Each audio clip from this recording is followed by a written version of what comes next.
de la mañana con 3 minutos, ya estamos de regreso en Sin Amarres y como lo anunció nuestro director, ya está aquí en la cabina de Radio Atalaya 680 AM, nuestro panelista de todos los viernes, el doctor Byron López Castillo.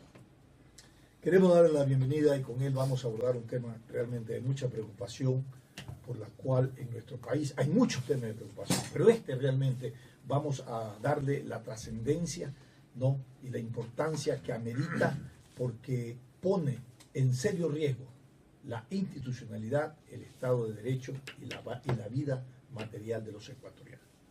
Me voy a referir a una expresión que fue acuñada hace mucho tiempo en Perú por Belaúnde Terry, expresidente de Perú.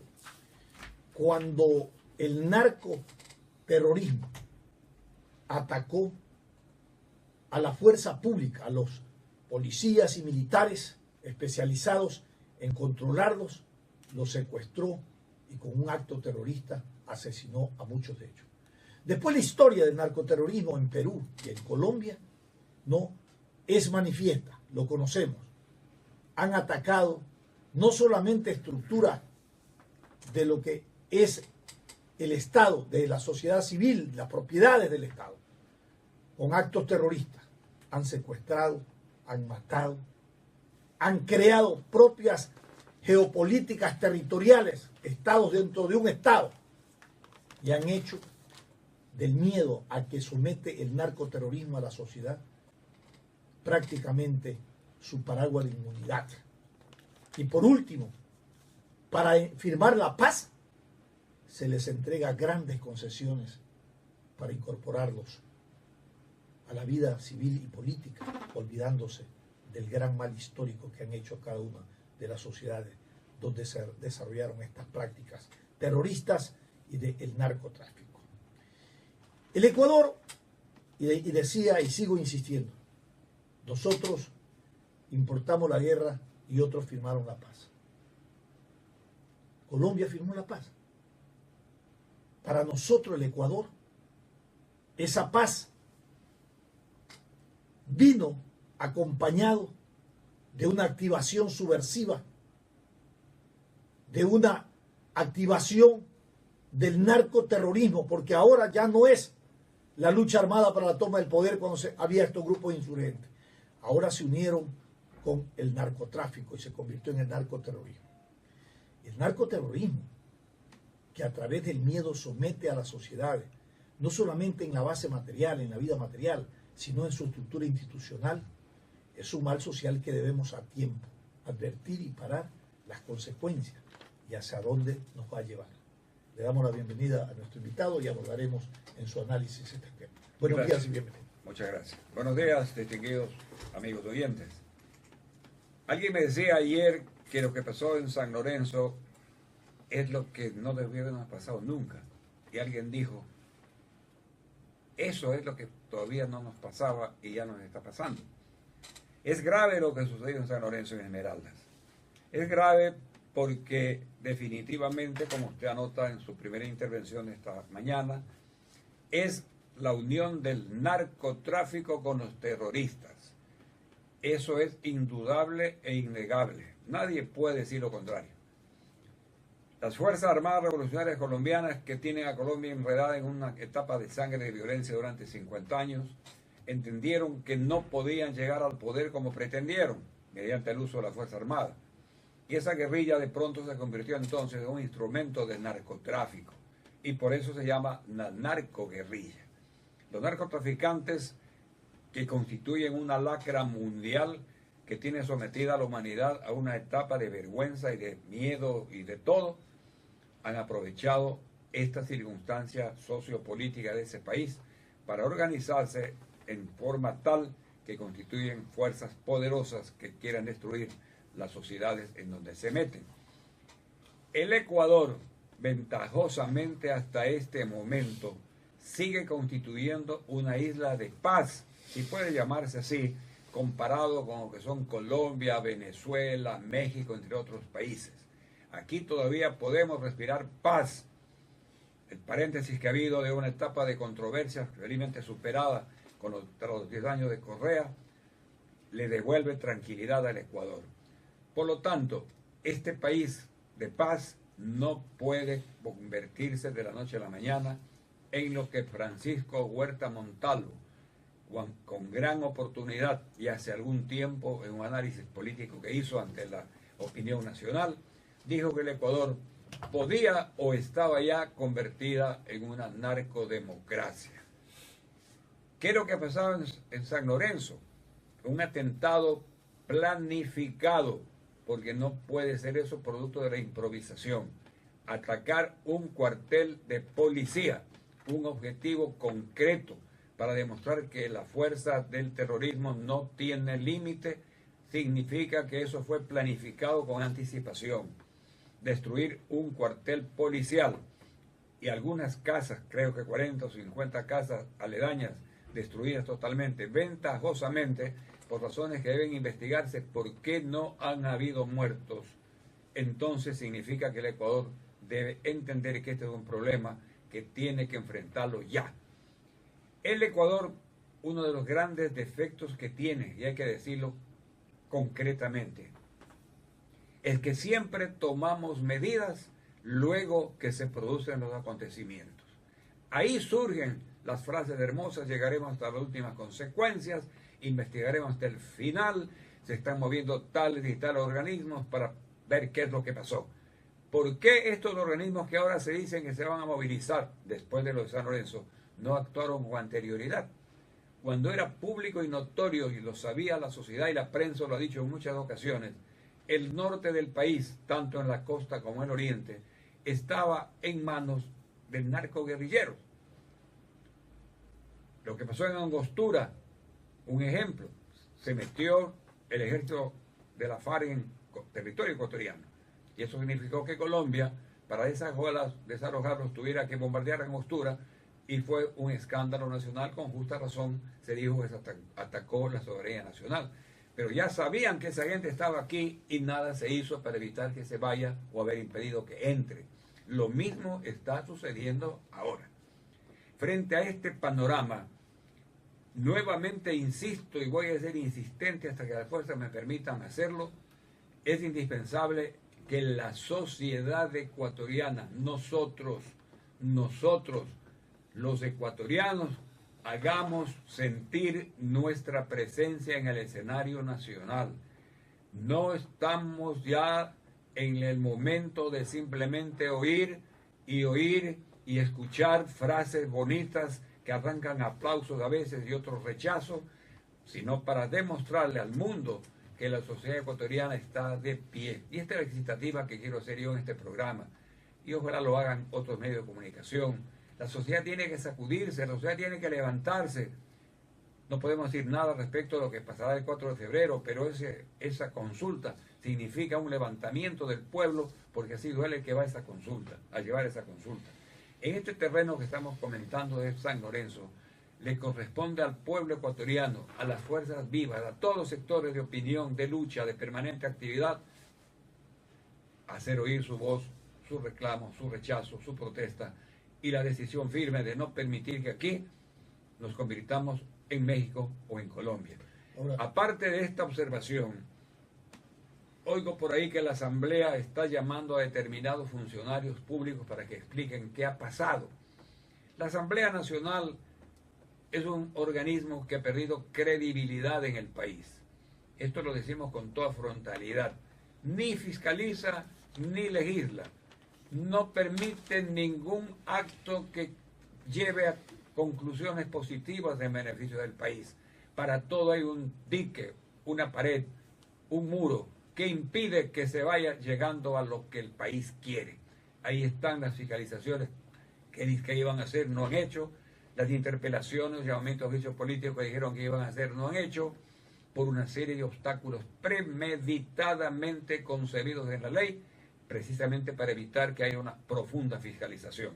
Pero ahora que el Ecuador está abocado a este problema tan grave del terrorismo y narcotráfico metido en el país, a la Asamblea, como representante del pueblo, para que alguna vez haga algo en beneficio del país, le corresponde exigir sin traba alguna, sin pero alguno, que comparezca ante este organismo todos quienes debieron haber conocido lo que iba a pasar para que digan por qué, si conocieron no hicieron, y por qué no conocieron si era su obligación la de conocer.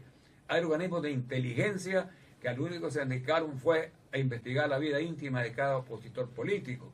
Esos organismos llamados de inteligencia, con grandes nombres, con rimbombantes cargos, con sueldos altos, están obligados a decirle al país por qué no tomaron medidas antes que se produzca lo que se ha producido.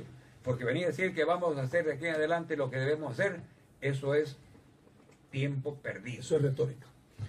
Yo quiero hacer una reflexión sobre su análisis, mi querido doctor Dairo López. Y yo creo que la protección de los territorios y de la sociedad sobre estos temas de narcotráfico, de terrorismo, se lo hace a través de políticas de Estado. No a través de coyunturas de representaciones de un gobernante o de otro gobernante, o de un ministro o otro ministro. Y usted dice por qué y actuamos sobre hechos consumados.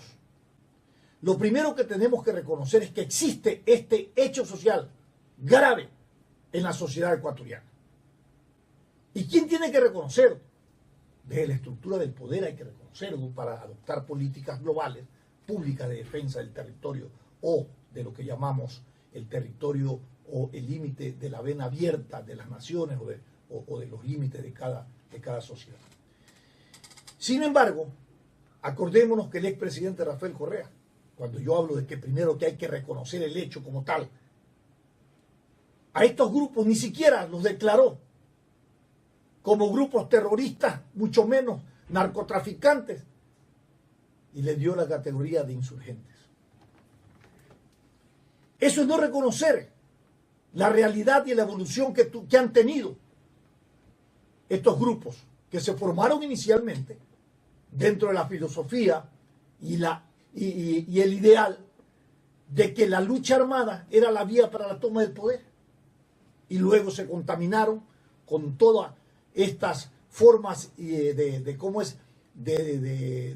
terrorismo, de narcotráfico, y que todos sabemos las consecuencias. Pero sobre esto, si un gobernante no reconoce esa calidad, significa que no está pensando en el efecto que está provocando en la institucionalidad del Estado, mucho menos en la base material de la sociedad. Y me preocupan estos síntomas, ¿por qué? Primeramente, si no hay una política de Estado global de defensa de territorio y de políticas adecuadas para frenar este hecho social, hoy vemos que jueces, fiscales, están detenidos y involucrados en operativos de narcotráfico. ¿Qué significa esto? Que el narcoterrorismo, el narcotráfico, ya captó, ya contaminó la estructura jurídica de nuestra sociedad. Y eso es peligroso, porque entonces tienes una nación, una sociedad secuestrada por el narcotráfico y el narcoterrorismo, lo que pasa en México. Y esto es lo más preocupante, doctor. Así es.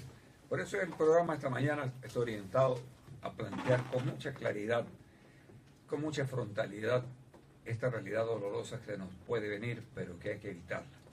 Usted nota una gran verdad. Una de las características de nuestra política, de manera especial de los sectores que pretenden dirigir el país, es que no tienen políticas de Estado para el futuro. Nuestros políticos se dedican a pensar en las elecciones del 2019 y en las del 21. Y no en las generaciones. Nadie piensa en la próxima generación. Nadie piensa qué será el Ecuador de aquí al año 2050 y qué hay que hacer para que el Ecuador sea un país mejor que ahora en el año 2050. Eso no hay. Hay una mirada miope. Miramos no más allá de nuestras propias narices. Eso estamos cansados, y por eso que el pueblo ecuatoriano en ciertos momentos no hace sino despreciar a los políticos y no le gusta meterse en política, porque no encuentra el camino, el sendero que lo conduzca hacia un futuro claro, no de mañana, no de pasado, de algunos años adelante. En este tema concreto que nos motiva esta conversación, estamos viendo que no ha habido una política de Estado que impidiera lo que acaba de pasar en San Lorenzo. Si hubiera habido una política de Estado congruente, consecuente con el pueblo, esto no debió haberse producido. Y si se producía, no con la alarma social que ha ocasionado. Y luego lo más importante es que de aquí en adelante, quienes tienen en sus manos la dirección de la seguridad del país, que son algunas instituciones con nombres muy rimbombantes, largos, que a veces se olvida uno cómo se llaman, tienen que ponerse a pensar que no es cuestión de simple frase. El narcotráfico no respeta nada ni a nadie. El narcotráfico actúa sin límite alguno.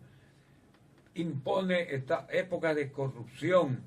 Corrompe al más pintado, a jueces, a fiscales, a mandatarios, a periodistas, a políticos. Corrompe a todos. Y cuando esa corrupción llega a ese grado tal, puede considerarse una sociedad tremendamente liquidada. Eso es lo que tenemos que evitar. ¿Estamos a tiempo? Sí, siempre que haya la verdadera decisión política para actuar en esta forma. Porque si por encima de esta dura realidad empiezan a ponerse principios ideológicos trasnochados, o se pone a pensar que la ideología A, B o C, el pueblo ecuatoriano va a sufrir mucho. Estamos viendo Venezuela cómo está, estamos viendo México cómo está, estamos viendo muchos países vecinos que soportan verdaderas tragedias ante la mirada indiferente del mundo, que es lo grave. Habrá otro momento, el de ahora tal vez ya no nos permita, para analizar, por ejemplo, la dura realidad de Venezuela, frente a una mirada indiferente del mundo. Eso que no nos pase. Para eso necesitamos, repito, que nosotros, los ecuatorianos, impongamos al gobierno nacional, a las entidades públicas, las líneas directrices que debe seguir y que nos indiquen qué es lo que van a hacer. Porque esto no es cuestión de secreto, esto es cuestión, se podrá mantener en reserva muchas cosas, pero al país hay que decirle si estamos bien armados, si tenemos radares que actúan, si tenemos aviones que van a defender la integridad territorial, si el mar nuestro está bien vigilado por naves que puedan contrarrestar el narcotráfico, etcétera.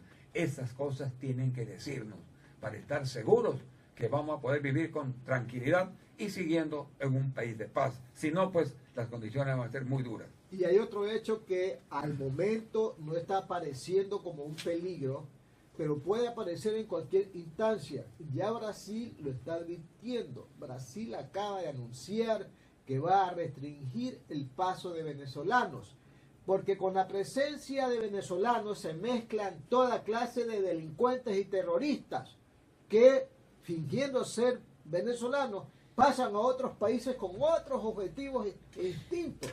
Nosotros acá estamos dejando pasar a todo el mundo. La otra vez se decía lo mismo. ¿Por qué dejamos pasar a todo el mundo y ni siquiera pedimos un control mínimo? Ahora estamos pidiendo controles cuando ya el mal está dentro. En el caso de los venezolanos hay que tener mucho cuidado. No estoy diciendo que todos van a venir con el afán de buscar nuevos derroteros en el Ecuador. Muchos vienen, y no solamente venezolanos, muchos vienen con el cuento de que también andan buscando en otros países lo que no tienen en el suyo. Pero hay que tener mucho cuidado porque tras de ello, en la alforja, en el bolso viene el daño que lo traen acá al Ecuador. Cuando ya lo tengamos acá, ahí es que vamos a empezar a lamentar las consecuencias que estamos empezando a lamentar cuando se nos advirtió que a raíz del tema de la paz con Colombia, muchos insurgentes y muchos terroristas y guerrilleros inconformes con los acuerdos se iban a diseminar a otras partes, y eso está ocurriendo ahora cuando ya se ha dicho que un ecuatoriano de esos que amargados no quisieron aceptar la paz de Colombia con la FARC, ahora están siendo los capataces de el último acto terrorista de San Lorenzo. Entonces, ya es hora de prevenir, pues, no de reaccionar solamente porque nos encanta reaccionar en el Ecuador, pero no prevenir. A ver, mi querido Alcide, yo creo que es muy, o sea, tu visión respecto al tema, por ejemplo, que pones esto de manifiesto de Venezuela.